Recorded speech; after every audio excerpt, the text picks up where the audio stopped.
اعوذ باللہ من الشیطان اللعین الرجیم بسم اللہ الرحمن الرحیم الحمد للہ رب العالمین والصلاة والسلام علی النبی الکریم وعلی آلہ الطیبین الطاہرین المعصومین المنتجبین ولعنۃ اللہ علی اعدائہم من الآن الی قیام یوم الدین آمین یا رب العالمین. اما بعد فقد قال اللہ تبارک و تعالی فی قرآن مجید بسم اللہ الرحمن الرحیم ان اللہ اصطفیٰ وزادہ بسطۃ فی العلم والجسم صدق اللہ العلی العظیم وصدق رسولہ النبی الکریم. سامعین گرامی قدر، حیات جناب ابو الفضل عباس پہ ہماری گفتگو جاری و ساری ہے. جناب ابو الفضل عباس علیہ الصلاۃ والسلام کی زندگی یہاں تک ہم لوگ پہنچے کہ شب عاشور گزر چکی. اب صبح عاشور، طلوع فجر محشر تھی، طلوع صبح عاشورا. صبح ہونے والا عاشور کے 13 بخت رات ماتم گناہ رخصت ہوئی. غریبان صبح چاک ہوا. حضرت امام حسین علیہ السلام بقول حضرت علی اکبر نے اذان کہی. اصحاب اعزاء جمع ہو گئے، اقامت کہی گئی، نماز جماعت شروع ہو گئی. کتاب روضۃ الشہداء محیجۃ الاحزان. صبح عاشورہ نماز عشق پڑھنے شہ چلے. جتنے تھے اکبر کی وہ شان اعلیٰ دیکھا کیے. لشکر مخالف کی ترتیب، ادھر اللہ والے نماز میں مشغول ہیں، ادھر لاتعداد انسان یزید کے پجاری نمازیوں کے خوف بہانے کی خاطر فریضہ ترتیب لشکر میں سرتا پا لگے ہوئے ہیں. مورخ لکھتے ہیں کہ عمر سعد نے اپنے اسی 1000 لشکر مقتل ابی مخنف کو یکجا کرنے کے بعد یوں ترتیبی تقسیم کی: میمنہ 20,000، میسرہ 20,000، بقیہ قلب لشکر اور میمنہ کا سردار شمر ذیل جوشن، میسرہ کا خولی ابن یزید اصبحی کا قرار دیا. پھر ان میں بھی یہ انتظام کیا کہ سواروں اور پیادوں کے الگ الگ افسران مقرر کیے. سواروں کا سردار عروس ابن قیس اور پیادوں کا شیس ابن ربعی کو قرار دیا، اور علم فوج اپنے غلام ورید کو دیا. ناسخ التواریخ جلد نمبر 6 دوۃ الثاقبہ. ترتیب لشکر کے بعد جنگ کا بغل بجنے لگا. نماز کے بعد امام حسین علیہ السلام نماز سے فارغ ہوئے. صدائے کوس کانوں تک میں پہنچی. علامہ اردبیلی اور کاشفی لکھتے ہیں کہ نماز کے بعد دعا تعقیب بھی شروع نہ کرنے پائے تھے کہ بغل کی آواز کانوں میں آنے لگی، جنگ کی آواز کانوں میں گونجنے لگی. سیرت الائمہ صفحہ 70 روضۃ الشہداء. امام حسین علیہ السلام فوراً مصلی سے اٹھے اور اپنے اصحاب اور اعزاء سے فرمایا کہ میرے بہادر، سنو، آج کے دن زین العابدین کے علاوہ ہم تم سب شہید ہو جائیں گے. کمر ہمت باندھو اور نکل پڑو. جلال العیون. خندق میں آگ لگا دی گئی. حسینی بہادر آلات حرب سے آراستہ ہو کر باہر نکل پڑے. امام علیہ السلام نے حکم دیا کہ سب سے پہلے خندق میں آگ لگا دی جائے. آگ لگا کر شعلے بھڑکنے لگے. دوۃ الثاقبہ صفحہ 327. حسینی لشکر کی ترتیب پھر امام علیہ السلام نے اپنے 3 دن کے پیاسے چھوٹے سے لشکر جو صرف 72 بہادروں پر مشتمل تھے کی ترتیب یوں فرمائی کہ میمنہ 20 بہادر، میسرہ 20 بہادر اور بقیہ قلب لشکر، اور میمنہ کے سردار جناب زہیر قین اور میسرہ کے جناب حبیب بن مظاہر کو قرار دیا، اور عہدہ علمداری پر حضرت عباس کو ممتاز فرمایا۔ مورخین لکھتے ہیں کہ جعل المیمنۃ لظہیر والمیسرہ لحبیب وعطا الرایا اخا العباس، یعنی میمنہ حضرت زہیر علیہ السلام کو دیا گیا اور سپرد کیے گئے، میسرہ حضرت حبیب کے حوالے کیا گیا، اور فوج کا علم لشکر حضرت ابو الفضل عباس علیہ السلام کو دیا گیا۔ بے ساختہ شہ بولے کہ لو بھائی مبارک، پیاسی ہے سکینہ تمہیں سقائی مبارک، ابصار العین، نجف اشرف، تحفۃ الحسین، دمت الثاقبہ، ناصر التواریخ، جلال العیون اور اخبار الطوال، یہ ساری کتابیں ہیں۔ اور یقیناً آپ اندازہ لگائیں، علامہ شیخ جعفر شوستری تحریر کرتے ہیں کہ جب صبح عاشور نمایاں ہوئی تو سرکار سید الشہداء اپنے اصحاب کے ساتھ نماز کے لیے آمادہ ہوئے، پانی نہیں تھا، تیمم کیا۔ حضرت ایک خاص معزن رکھتے تھے جس کا نام حجاج ابن مسروق تھا، اور جو ان شہداء میں سے ہیں، ہمیشہ وہی اذان کہا کرتے تھے، لیکن آج حضرت نے اپنے فرزند ارجمند شبیہ پیغمبر حضرت علی اکبر علیہ السلام سے فرمایا، بیٹا آج تم اذان کو۔ حضرت علی اکبر علیہ السلام نے اذان کہی، حضرت نے نماز ادا کی، نماز تمام اصحاب نے حضور کے اقتداء میں نماز ادا کی۔ حضرت نے نماز کے بعد اصحاب اور اہل بیت کے مردوں سے خطاب فرمایا، اور اشہد بان نقلتکن الاعلی، میں گواہی دیتا ہوں کہ سوائے علی یعنی زین العابدین کے ہم سب شہید ہو جائیں گے۔ جو ہی حضرات نے سید الشہداء سے اس خوشخبری کو سنا، تمام نے مسرت اور خوشی کا اظہار کیا، یہاں تک کہ ان میں سے بعض اس خوشی میں ایک دوسرے سے مذاق کرنے لگے، اور ان میں سے ایک نے کہا یہ مذاق کا وقت نہیں ہے۔ دوسرے نے جواب دیا، اللہ تعالیٰ کی قسم میں نے زندگی بھر کبھی مذاق نہیں کیا، اور نہ میں مذاق کو پسند کرتا ہوں، لیکن آج تو انتہائی خوشی کا دن ہے، اور اس کی رفعت پر غور کرو، اس کی بلندی پر غور کیجئے۔ دوسری طرف صبح نمودار ہوئی، پہلے عمر ابن سعد علیہ اللعن نے لشکر کی سفارائی کی، اور ایک روایت کے مطابق لشکر کی تعداد 1,00,000، دوسرے قول کے مطابق 80,000 سوار، 40,000 پیادہ، اور ان اختلافات روایات میں لشکر یزیدی کی کم از کم تعداد 30,000 تھی۔ سب صفیں باندھ کر کھڑے ہو گئے، اور سب کا کمانڈر ان چیف خود عمر سعد تھا، ڈپٹی کمانڈر چیف ان کا بیٹا، میمنہ کا سردار عمر ابن حجاج، اور میسرہ کا سردار شمر ذی الجوشن، تیر اندازوں کا سردار محمد ابن اشعث، اور یہ جم غفیر امام حسین کے خلاف صف آرا ہوا۔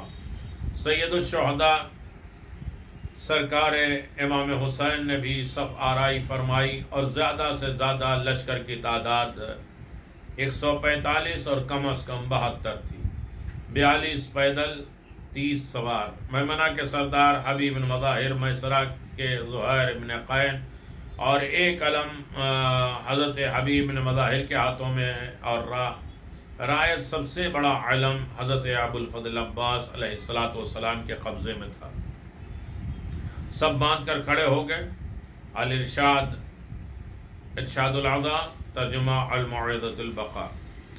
علمدار لشکر، مورخین کا اتفاق ہے کہ حضرت امام حسین علیہ السلام نے حضرت عباس کو علمدار لشکر قرار دیا، اور یہ ظاہر ہے کہ آپ میں علمداری کی پوری صلاحیت موجود تھی، کیونکہ حضرت علی علیہ السلام فرماتے ہیں، لا تجعلوها الا بعیدی شجعانکم، علم عالم لشکر صرف ان لوگوں کو دو جن کی شجاعت مانی ہوئی ہے، وَإِسْمِ أَخَاهُ بِنَفْسِهِ، اور جو اپنے بھائی پر اپنی جان قربان کرنے کی ہمت رکھتے ہیں۔ نہج البلاغہ اس سے انکار نہیں کیا جا سکتا کہ آپ کی شجاعت مانی ہوئی تھی اور آپ میں وفاداری کا پورا پورا جذبہ تھا، اس لیے پیغمبر اسلام صلی اللہ علیہ وسلم نے آپ کی شجاعت کی بشارت دی تھی۔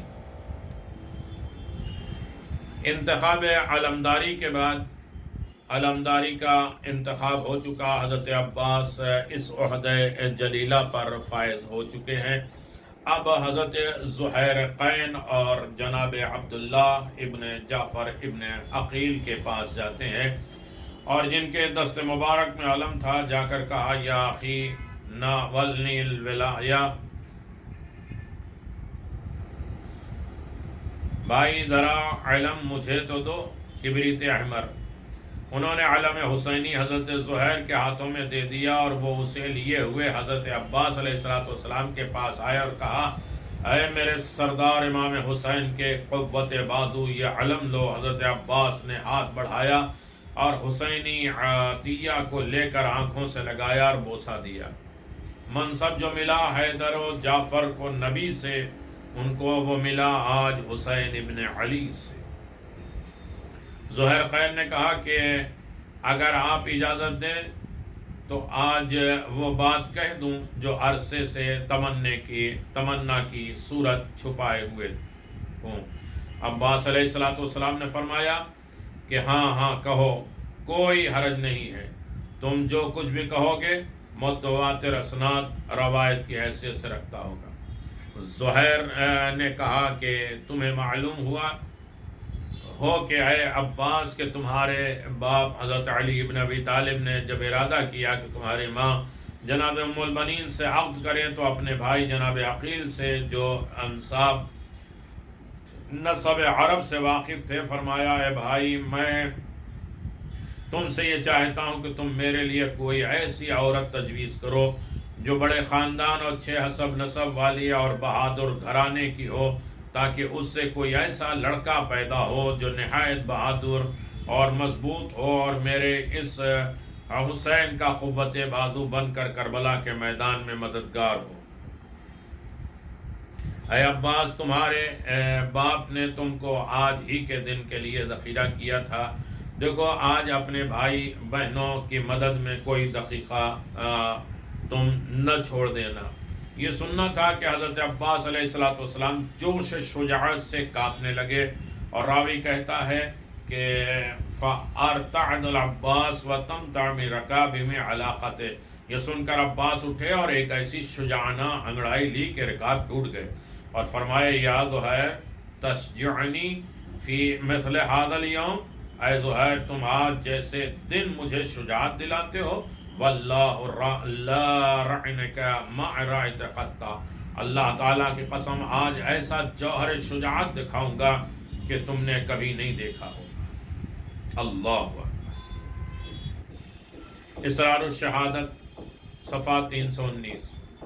بعض ارباب مقاتل کہتے ہیں کہ اس کے بعد گھوڑے کو ایڑی اور وہ ہوا میدان میں گئے کہ 10,000 کے لشکر پر حملہ کیا، اور پہلے حملے میں 100 آدمیوں کو موت کے نیز سلا کر واپس آ گئے کبریت احمر۔ حضرت عباس علیہ السلام کو کنواں کھودنے کا حکم، دشمن مخالف کی طرف سے جنگ کا بغل بچ رہا ہے۔ حضرت امام حسین علیہ السلام کی نظروں کے سامنے اب جنگ کے نقشے ہیں، اور امام حسین علیہ السلام نے یہ خیال فرمایا کہ بچوں پر پیاس کا سخت غلبہ ہے، اب جنگ چھڑ ہی چاہتی ہے۔ جنگ چھڑ جانے کے بعد ہم لوگوں کے تمام تر رجحان دشمنوں سے حفاظت کی طرف ہوں گے، اور کہیں بچوں کی پیاس بجھانے کی سبیل پیدا کرنے کی جانب سے غفلت نہ ہو جائے، لہذا پانی کے سبیل کے امکانات کی فکر کر لینی چاہیے۔ اور یہی کچھ سوچ کر آپ نے پھر اپنے بہادر بھائی کو آواز دی، آپ حاضر خدمت ہوئے، فرمایا بھائی پیاسوں کی پیاس بجھانے کی ایک دفعہ اور سبیل نکالو۔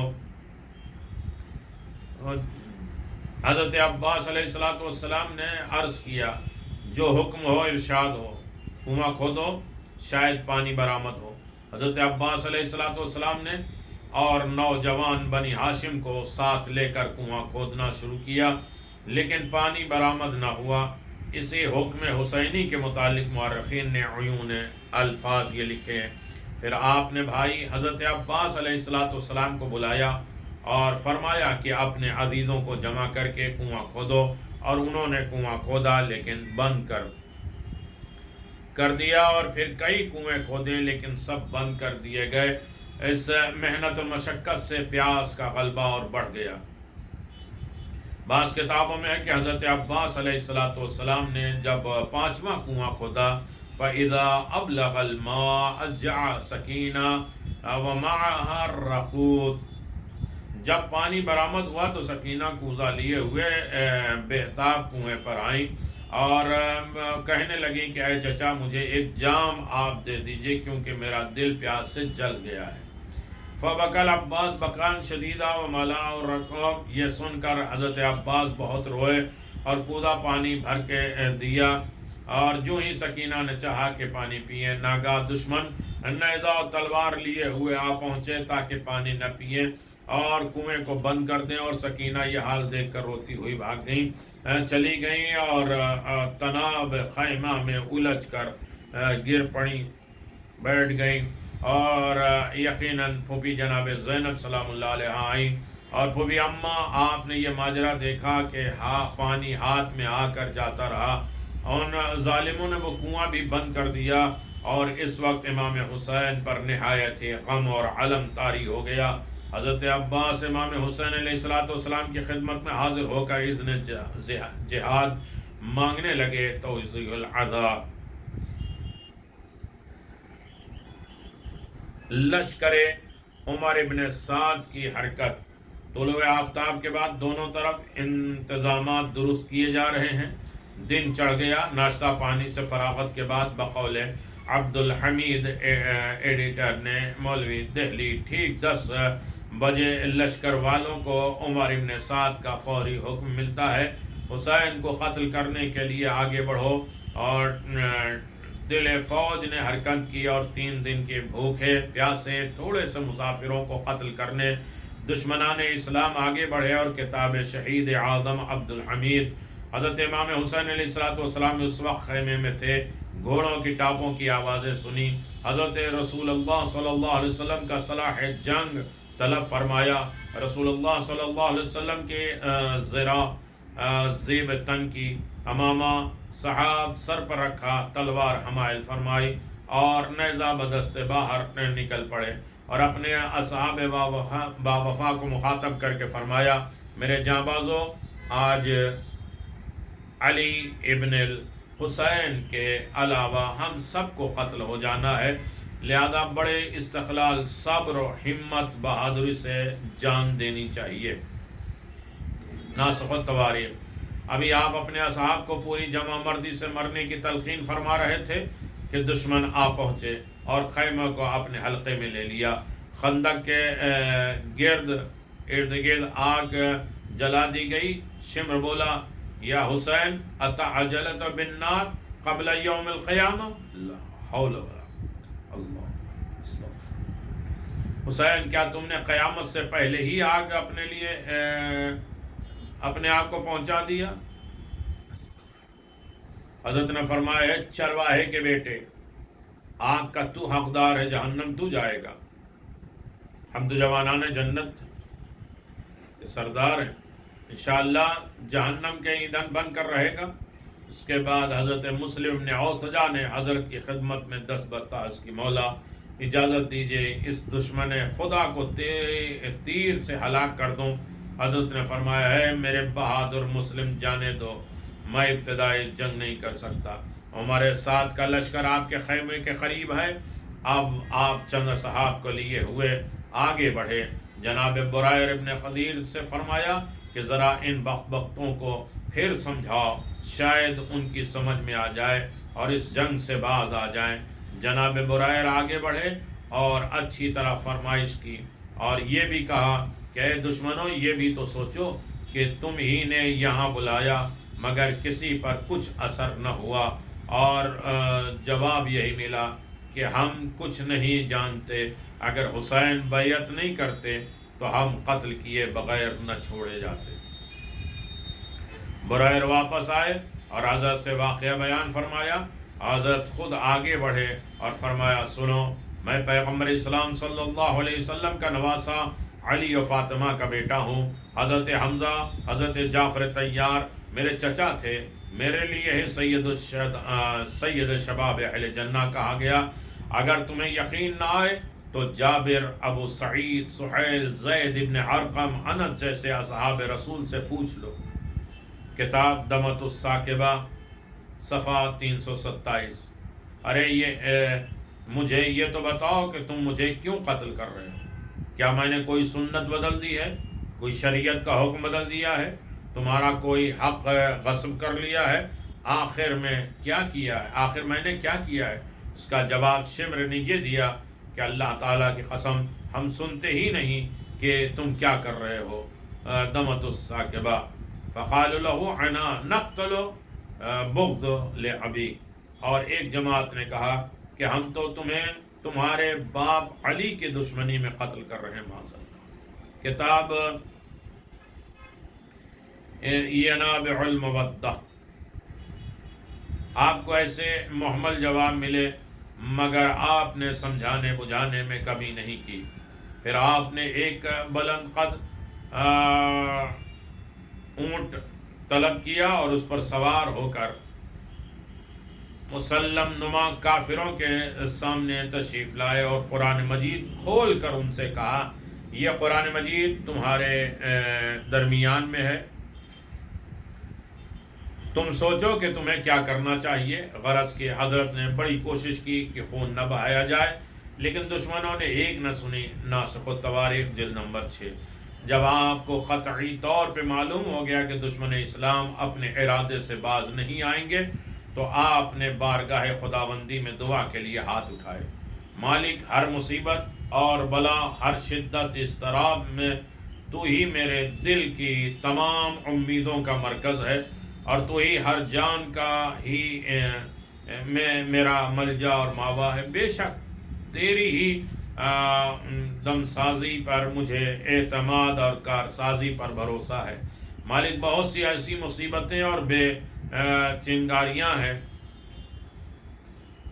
چنیاں ہیں کہ جن سے دل ٹوٹ گیا اور راہ چارے بند ہو جائیں اور دوست کنارہ کش ہو جاتے ہیں، دشمن تانا زنی کرتے ہیں۔ مالک، جب ایسی بلا مجھ پر آئے تو میں اپنی حاجت صرف تیرے سامنے پیش کی اور تنہا تجھی سے راز دل کہا، اکیلے تجھی سے شکایت کی۔ تو نے اس آئی ہوئی بلا کو میرے سر سے ٹال دیا، مصیبتیں آفرین جان کے بند کو توڑ دیا۔ خدایا، تو ہی ہر نعمت کا ولی، ہر اچھائی کا مالک، تمناؤں کے رغبت اور مقصد کو ملجا ہے۔ ناسخ التواریخ جلد نمبر 6۔ ارشاد مفید، تاریخ کامل، تاریخ طبری۔ برائر ابن خضیر آگے بڑھے اور عرض کی مولا مجھے اجازت دے دیا میں اس قوم نابکار سے کچھ کہوں۔ حضرت نے اجازت دی اور وہ آگے بڑھ کر نصیحت کرنے لگے مگر اس کا کوئی فائدہ نہ ہوا۔ کتاب دمۃ الثاقبہ 328 میں ہے کہ جب دشمن کی فہمائش کارگر نہ ہوئی تو حضرت امام حسین علیہ السلام نے فرمایا خدایا انہیں قحط میں مبتلا کر اور ان کے لیے وہ ایام لا جو عہد یوسف کا مزہ چکھا دے، اور ان پر بنی ثقیف میں سے ایک ایسے شخص کو مسلط کر جو انہیں نہایت تلخ جام سے سیراب کرے اور کسی کو قتل کیے بغیر نہ چھوڑے اور ہر ایک سے پورا بدلہ لے۔ تاریخ احمدی صفحہ 266 میں حوالے تاریخ طبری مرقوم ہے کہ جب عاشور محرم روز شنبہ یا جمعہ کو عمر ابن سعد نماز صبح کے بعد ماں اپنے لشکر کے سوار ہوا تو امام حسین علیہ السلام نے بھی اپنے اصحاب کے ساتھ نماز ادا کر کے آمادہ جنگ ہوئے۔ امام حسین علیہ السلام کے لشکر میں صرف 32 سوار اور 40 پیدل والے تھے۔ آپ نے زہیر قین کو میمنہ فوج پر اور حبیب بن مظاہر کو میسرہ لشکر پہ مقرر کیا تھا، اور علم لشکر اپنے بھائی حضرت عباس علیہ السلام کو عطا فرمایا۔ نیز حکم دیا کہ قیام گاہ کے پیچھے جو خندق پراسچوب دنے تیار کیے گئی ہیں ان میں آگ لگا دی جائے خندق میں، تاکہ دشمن خیمے کی طرف حملہ نہ کر سکیں۔ بعد ازاں امام حسین علیہ السلام مرکب پہ سوار ہوئے اور قرآن مجید منگوا کر انہیں نے اپنے سامنے رکھا، اور مورخ ابن اثیر تاریخ کامل میں لکھتا ہے کہ لشکر مخالف قریب آ گیا تو امام حسین علیہ السلام سوار ہو کر صف عادہ کے مقابل میں آئے، اور انہوں نے بآواز بلند بطور خطبہ فرمایا، ایھا الناس، میری بات سنو، میرے قتل میں جلدی نہ کرو، تا وقتے کہ جو حق نصیحت مجھ پر واجب ہے اس کو میں ادا کر دوں، اور یہاں آنے کے وجوہ تم سے بیان نہ کروں۔ اگر تم نے میرا عذر قبول کیا اور میرے قول کی تصدیق کر کے داد انصاف دی تو سعادت اندوز ہوگے اور مجھ پر ظلم کرنے کے مرتکب نہ ہوگے۔ اگر تم میری نصیحت کو قبول نہ کرو اور انصاف سے کام نہ لو تو بقول خدائے بزرگ اپنے شرکاء کو جمع کر کے اپنے کام کو انجام دو، تاکہ تم پر تمہارے کام کی حقیقت پوشیدہ نہ رہ جائے۔ بعد ازاں جو برتاؤ میرے ساتھ کرنا ہو کرو، اور مجھے مہلت نہ دو، اور میرا ولی وہی اللہ تعالیٰ ہے جس نے قرآن مجید کو نازل فرمایا، جو صالحین کو دوست رکھتا ہے۔ یہ امام حسین علیہ السلام نے خطبہ دیا، سمجھانے کی کوشش کی، اور وہ کسی طریقے سے سمجھنے کے لیے تیار نہیں تھے۔ امام مظلوم کربلا نے ہر آن ان کی کوشش جاری رکھا، قرآن سامنے لائے، سواری پہ سوار ہو گئے، اپنا تعارف کرایا، اپنی پہچان بتائی، اور اعلان فرمایا کہ تمہارے درمیان میں کس طریقے سے آیا ہوں، تم جانتے نہیں مجھے، اور میں جنت کا سردار ہوں۔ دشمن کا جوابات سننے کے بعد انسان کی روح کانپ جائے ایسے خطرناک معاذ اللہ جواب دیے گئے۔ امام مظلوم کربلا نے آخر میں یہ بھی پوچھا کہ تم مجھے کیوں قتل کر رہے ہو؟ کیا میں نے سنت کو ختم کیا ہے، یا حلال کو حرام کر دیا، حرام کو حلال کر دیا ہے؟ سنت پیغمبر پہ ہم چل رہے ہیں، وجہ کیا ہے؟ تو ان سب نے یہ کہا کہ تمہارے باپ کی دشمنی میں، علی ابن ابی طالب کی مخالفت میں، اس لیے کہ آپ کے بابا نے بھی بدر، احد، خیبر، خندق میں ہمارے بزرگوں کو قتل کیا ہے۔ یہ وہ ساری چیزیں ہیں جو آپ کے ذہن عالیہ میں موجود ہے، اور امام مظلوم کربلا دنیا کو یہ بتا رہے ہیں کہ دنیا والا پہچانو کہ میں کون ہوں، تاکہ غفلت نہ ہو اور بعد میں کف دست نہ ملنا پڑے، اور لوگ یہ نہ سمجھے کہ امام حسین علیہ السلام نے کسی کو کچھ بتایا نہیں۔ امام مظلوم کربلا نے یہ اعلان ہی نہیں کیا تھا، اور ہم کسی طریقے سے جاننے والے نہیں تھے، لیکن امام حسین علیہ السلام سوار ہو کر سواری منگوائی، اونچے اونٹ منگوائے، اس پر کھڑے ہوئے اور سب اپنا لباس دکھایا، یہ نانا کا لباس ہے، یہ ابا قبا سب میرے نانا رسول خدا کا ہے، تم مجھے پہچانو۔ خطبہ دیا، لوگوں مجھے دیکھو، میرے قتل میں جلدی نہ کرنا، اور یہ اس وقت تک نہ کرنا کہ جب تک میں تمہیں نصیحت نہ کر لوں، اور نصیحت مکمل ہو جائے تو یاد رکھو یہاں آنے کی میں وجہ بتاؤں کہ میں کیوں آیا ہوں، اور میرا اگر عذر جو ہے میرے آنے کی وجہ تمہیں سمجھ میں آ گئی، اور میرے قول کی، میری باتوں کی تم نے تصدیق کر دی، اور میرے ساتھ تم نے انصاف کر لیا، تو یقیناً سعادت اور کامیاب ہو جاؤ گے دنیا اور آخرت میں، اور مجھ پر ظلم کے مرتکب نہیں رہو گے، اس لیے کہ میری باتوں نہیں سنو گے، نہیں سمجھو گے، اور انصاف نہیں کرو گے، اور میرے عذر کو نہیں سمجھو گے، تو یقیناً اس دنیا میں بھی اور آخرت میں تمہیں رسوائی اور ذلت ہوگی، اور تمہاری نسل برباد ہو جائے گی، اور ورنہ اگر تمہیں انصاف نہیں کرنا ہے، میری باتوں کو نہیں سننا ہے اور تمہیں سمجھ میں نہیں آتی ہے، تو سب کو جمع کر لو، تمہارے تمام شریک لوگ جمع ہو جائیں اور مجھے قتل کر دیں، تاکہ تمہارے کام کی حقیقت پوشیدہ نہ رہ جائے، چھپی نہ رہ جائے، اور تم صحیح معنوں میں اس دنیا میں آخرت میں رسوا اور ذلیل ہو جاؤ۔ اور یقیناً مہلت نہیں دو گے، میرا ولی، میرا سرپرست پروردگار ہے، اور جس نے قرآن مجید کو نازل کیا، جو صالحین نیکوکاروں کو دوست رکھتا ہے۔ یہ امام حسین علیہ السلام کا خطبہ تھا، اور جو آپ نے لوگوں کو متوجہ کر کے خطبہ دیا تھا۔ وآخر دعوانا الحمدللہ رب العالمین، وصلی اللہ علی نبی الکریم وعلی آلہ الطیبین الطاہرین۔